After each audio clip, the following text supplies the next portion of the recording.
open door, leading you to a daydream. There, your eyes are pleased to spectate the tall, lush, coconut, mango, jackfruit, banyan, and so many other trees swaying with the monkeys, mongooses, otters, chameleons, eagles, parrots, owls. Exquisiteness, euphoria, a boon indeed.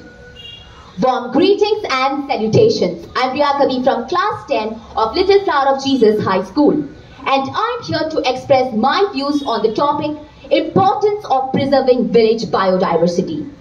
If I ask you, respected judges and audience, how many of you witness the felling of trees and creatures becoming homeless every once in a while?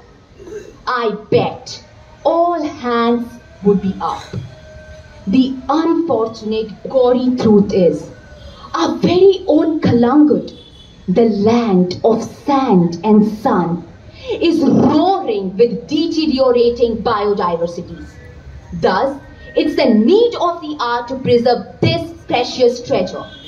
Preserving the village biodiversity ameliorates the health and development of the villagers, as these aspects are closely linked to the ecological surroundings of a person. It also promotes the purity of air, replenishes soil fertility, prevents soil erosion, and ensures the sustainability of wildlife species. It also contributes to the economic growth of the village in terms of tourism and by providing essential raw materials to local